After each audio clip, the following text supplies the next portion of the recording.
Ladies and gentlemen, it is June 4th, 2017, and yes, tonight was WWE Extreme Rules, the Raw exclusive pay-per-view.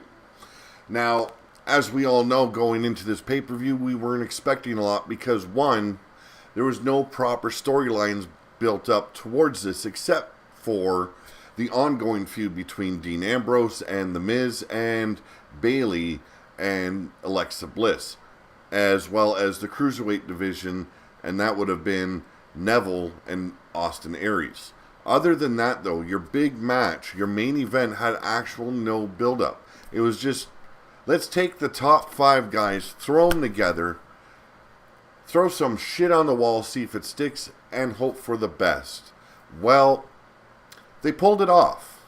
They pulled the main event off. They made that main event entertaining. I give them credit for it because there was absolutely no build-up for it. Now, when I did my prediction show, I let everyone know. My opinion, I would have rather see Samoa Joe win, but I did not think that WWE would go that route since it's supposed to be a one-and-done kind of match against Brock Lesnar at the Great Balls of Fire pay-per-view in July. I picked Bray Wyatt. Why? Because if you broke it down on paper, it made sense. They weren't going to have Roman Reigns go after Brock Lesnar because, one, they want to have that match for WrestleMania 34. 2, the ongoing feud between Seth Rollins and Samoa Joe. I took that in a factor.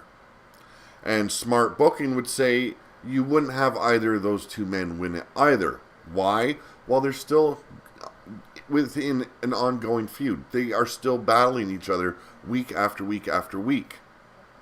As we've seen at the top of this match, they went straight at each other. So I figured, okay, throw that away. So what's left? You've got Bray Wyatt, you got Finn Balor. Now, yeah, you had Paul Heyman come out and butter him up and make him feel like he needed a shower afterwards. But you can't really put, theoretically you could, but I mean, in the grand scheme of things, it wouldn't have looked right putting Finn Balor against a man like Brock Lesnar. So who do you got left? And you're thinking, okay, it's supposed to be a one and done match. And what I mean by one and done, that means you get one shot, it's done. You lose, it's over. So, the right thinking would have been Bray Wyatt. What did they do tonight? They turned the tables on us. They put Samoa Joe over. And he'll be going up against Brock Lesnar at Great Balls of Fire pay-per-view. Yes, it sounds like a retarded pay-per-view. I do agree. But that's what's going to happen. Now, I'm going to give you my total rundown of the show. I already let you know who's going on to face Brock Lesnar. But I'm going to break down the show for you. We opened up with the kickoff show match, and that was Apollo Crews versus Kalisto. And I'm going to tell you right now, I don't know who won. I watched the pre-show. When that match started, I fell asleep. Not completely, but in and out. So I don't know who won. My daughter will be able to tell me. I'm not going to ask her. Why? Because I didn't give a shit about it. Okay? It bored me. It bored me to the point I fell asleep. And it wasn't even a long match. It was a quick match. So, there you go. Kickoff show match. Didn't give a shit about it. We open the show up tonight. Extreme Rules pay-per-view. The Miz versus Dean Ambrose. And we know how the feud's been going. We know how their matches have been going. And we've been bored.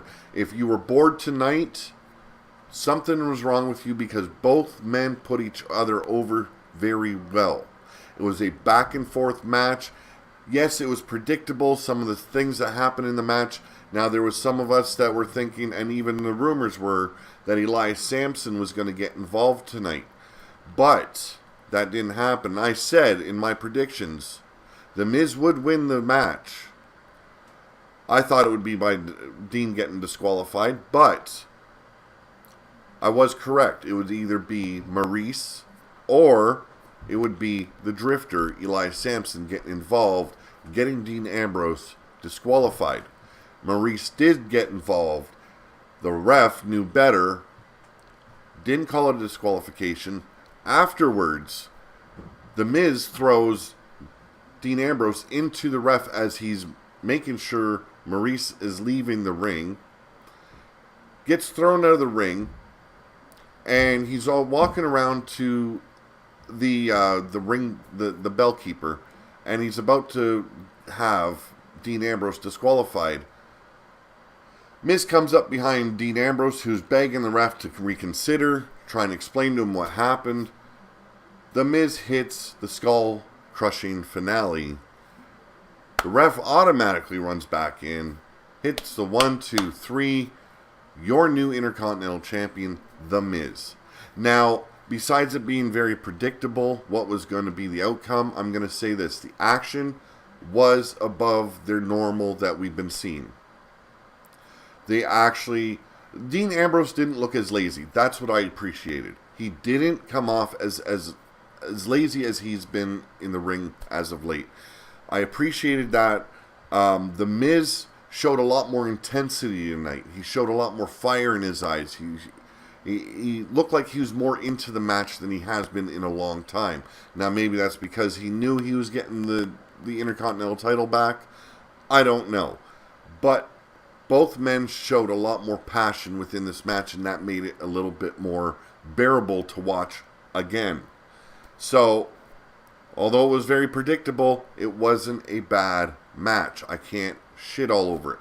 Now, I can shit over the fact that it was very predictable, but it was entertaining. And that's what I want from my wrestling shows. I want entertainment. To me, I said this to my wife while we were watching. I said, to me, this looks like a better put together Monday Night Raw episode than what we usually get on Monday Night Raw. And that says something. This is what they should be doing on their regular shows. What we seen tonight basically used to be a good Raw episode. The pay-per-view should have been far above that. But I'm lowering my standards because that's what you have to do with Raw these days, as well as the whole WWE product to begin with. You have to lower your standards of what you should expect from your wrestling shows and from your wrestling pay-per-views. So, does that mean I am giving it a bunch of praises? No, I've lowered my standards to the point where I can do the show without being pissed off all the time at the product I'm watching. Once you lower those standards and lower those expectations, things seem a little bit better than what we're getting. Now, I'm not saying I've lowered my standards completely with Monday Night Raw, because Monday Night Raw is still proving to be garbage week in and week out. This is why I said this Extreme Rules pay-per-view should have been what we should have been seeing on Monday Night Raw this whole time. And the pay-per-view should have been far exceeding what our expectations were for tonight. Because all in all, with the exception of Samoa Joe and maybe Austin Aries, this show was very predictable. So even though I didn't get my pick on the outset for the main event, I was hoping, and if I would have gone with what I thought should happen, I would have had a good pick this week. I would have had, I think, every single match called for correctly. I can't remember what I predicted for the Alexa Bliss